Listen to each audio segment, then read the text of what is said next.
मुनव्वर राना के बेटे तबरेज़ राना की आज शाम गिरफ़्तारी हुई है। हमारे साथ ख़ास बातचीत करने के लिए मुनव्वर राना साहब हैं। सर, जो गिरफ़्तारी हुई तबरेज़ राना की, क्या कहेंगे?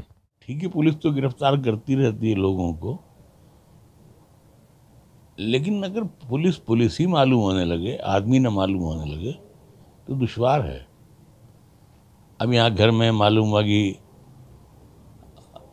टॉर्चर करती हुई घर में उसकी बीवी मौजूद है, उसकी बेटी मौजूद है, उसकी माँ मौजूद है, उसकी बहनें मौजूद हैं, और उसके साथ आप बिल्कुल जैसे मालूम होता है कि बहुत बड़ा मुजरिम है कि अगर ये छूट गया तो मालूम हुआ मुल्क तबाह कर देगा, इस तरीके से मारते पीटते हुए ले जाना। और मज़े की बात यह है कि 307 लगाई थी, वो हाई कोर्ट ने उसको क्वेश कर दिया। अब दो मामूली दफ़ा थी जिन दफ़ाओं के कपड़े जिन धाराओं के कपड़े पहन के लोग घूम रहे हैं, उन पर सिर्फ इसलिए कि हुकूमत मुनव्वर राना से नाराज़ रहती है और शायद उसी का सज़ा हमें दी गई हो और चपेट में बेटा मेरा आ गया हो। मैं क्या कर सकता हूँ भाई? ठीक है, मैं पुलिस का शुक्रिया अदा करता हूँ कि वो बड़ी मेहनत कर रही है देश को बचाने के लिए, मुल्क को बचाने के लिए, सूबे को बचाने के लिए। इससे ज़्यादा अगर मैं कहूँगा तो फिर दुश्वार हो जाएगा। इतना ही मुझे कह लेने दीजिए बस। ये पुलिस पे तंज़ है, ज़ाहिर है। तो अभी जो हमला हुआ था वो पूरा हाई कोर्ट में भी आप गए, इसके बाद भी गिरफ़्तारी का जो मामला अभी आज शाम को पेश आया, ये नहीं होना चाहिए थी। और अगर मैंने बताया ना कि साहब ये देश ऐसा है कि सेम केस एक मंत्री के लड़के ने किया था तो उसको मंत्री बना दिया गया, और एक एमपी के लड़के ने किया था तो उसको सेंट्रल में मिनिस्टर बना दिया गया। अब मैं इंतज़ार कर रहा हूँ कि मुझे मोदी जी मंत्री कब बनाते हैं। अगर मुजरिम के बेटे को मंत्री, मुजरिम का बेटा होना शर्त है तब बाप मंत्री बनेगा, तो मुझे भी अब बना दीजिए साहब, जब आपने बेटे को सजा देना है। इस बयान से तो लगता है कि कहीं ना कहीं तबरेज़ राना की गलती थी। नहीं नहीं भाई, हुकूमत तो यही कह रही है ना, अदालत यही कह रही है, तो हमारा कहना कौन मानेगा? हमने कुछ बोला ही नहीं था महर्षि वाल्मीकि के लिए, हम उस पर तो हमें मुजरिम बना दिया गया, तो अब इसमें क्या क्या किया जा सकता है? तालिबान के हवाले से भी आपके बयानात मीडिया में पब्लिश हुए, शाये हुए। वाल्मीकि समाज भी मुसलसल एफआईआर दर्ज करा रहा है, पुतले फूंक रहा है आपका। क्या ये तमाम चीज़ें चूँकि आए दिन आते रहते हैं? भाई सवाल ये है कि कहीं कोई लिखा हुआ दिखाइए हमें आप, कहीं इतने चैनल ने हमारा इंटरव्यू लिया, हमने तरफदारी कहाँ की? हमने तरफदारी तो कोई नहीं की।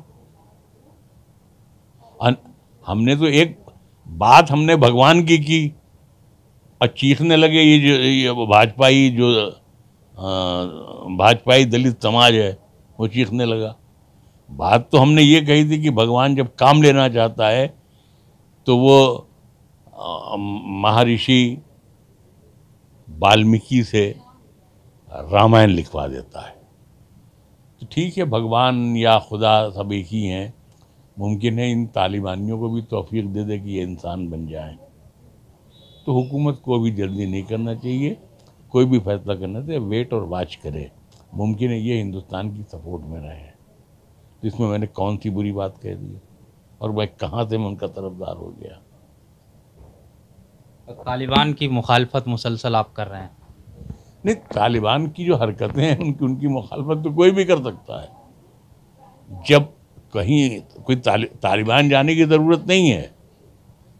ये जो चूड़ी वाले वो कानपुर में मारा था ये भी तालिबान ही थे। या नहीं, चूड़ी वाले के शौहर को कानपुर में, यानी औरत, अगर यहाँ जो औरत चूड़ी बेच रही थी उसकी बीवी, तो उसने कहा कि हमारे पास 200 रुपये तो दवा करने के तो है नहीं, हम तो चूड़ी बेचते हैं, और कह रहे हैं कि 20,000 देकर धर्मांतरण करा रहे हैं। तो औरत को भी आप चूड़ी नहीं बेचने देंगे। वहाँ वो मर्द कोई चूड़ी बेच रहा है, आप उसको आतंकवादी और ये वो दुनिया भर के लगा करके, तो आखिर जाएं कहाँ हम? चाहते आप क्या हैं? आप एक रात फौज को ऑर्डर दे करके कत्ल करवा दीजिए सब मुसलमानों को, क्या मुश्किल काम है? ये रोज़ कभी यहाँ पकड़ना मारना, कभी वहाँ पकड़ना मारना, ये तो अच्छा नहीं है ना। जिस पर जो जुर्म लगा दीजिएगा वो सच है, और जिन पर जो जुर्म होता है अदालत उन्हें छोड़ देती है कि साहब नहीं नहीं ये मंत्री हैं। मंत्री कहीं जुर्म करता है? मंत्री तो मंत्री होता है। भगवान थोड़ा छोटे, मंत्री थोड़ा बड़ा। एक कोई मंत्री है इधर बलिया वलिया का, उसने कहा मुनव्वर राना का इनकाउंटर कर देना चाहिए। लो साहब वो सुप्रीम कोर्ट का भी सुपर हो गया, उसने ऑर्डर दे दिया कि मुनव्वर राना का इनकाउंटर कर देना चाहिए। तो माफ़ कीजिएगा, ये जो जंगली कानून इस मुल्क में चल रहा है इसको दूर करना चाहिए।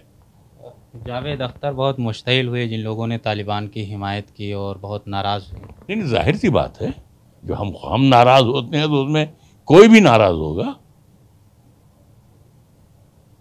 क्योंकि तालिबान के करतूत कहीं से भी ऐसे इस लायक नहीं है। लेकिन मैंने यही कहा था, मैंने कहा भाई भगवान शायद इनको भी अकल दे दे। तो इसमें हमने कोई कंपैरिजन तो नहीं किया, हमने तो बात भगवान की। लेकिन अब ये है कि साहब वो तालिबान की जो हरकतें हैं, जाहिर सी बात है उनकी हम क्या, हमारे घर में भी कोई सब तो तपते हैं, नाराज़ होते हैं। सर अभी जो आपके बेटे की गिरफ्तारी हुई है, क्या उन इंसाफ की उम्मीद है और आगे तक कहाँ तक लड़ाई लड़ेंगे? भाई देखिए, इस मुल्क में रहना है तो इंसाफ की उम्मीद तो करना है। इंसाफ मिले या ना मिले, उम्मीद करते रहना है। और अगर उम्मीद नहीं करना है तो किसी भी दरिया के पुल से कूद जाइए आप आराम से, सबसे आसान काम ये है। इस देश में रहना है तो आपको इंसाफ की उम्मीद ज़रूर रखना है, हो चाहे ना हो, मिले चाहे ना मिले। तो अब अदालत का रुख करेंगे इस पूरे मामले में? नहीं, जाहिर सी बात है अदालत में तो जाएंगे ही हम। अभी तो मेरे ही ऊपर सब केस लगा रखे हैं, मुझे खुद ही शायद पकड़ के ले जाके बंद कर दें और अदालत में मुझे भी जाना पड़े। लेकिन हम तो ये चाहेंगे जितनी बीमारियों में हम लिप्त हैं, हम अगर पकड़ के ले जाएं तो वहीं मर जाएं हम जेल में, दुनिया को कुछ पता तो चले रोशनी हुई। बहुत शुक्रिया। तो ज़ाहिर है कि मारूफ शायर मुनव्वर राना के बेटे तबरेज़ राना की आज शाम गिरफ़्तारी हुई, लेकिन पुरुम्मीद है कि अदालत से इनको ज़रूर इंसाफ मिलेगा। ईटीवी भारत के लिए लखनऊ से खुर्शीद अहमद।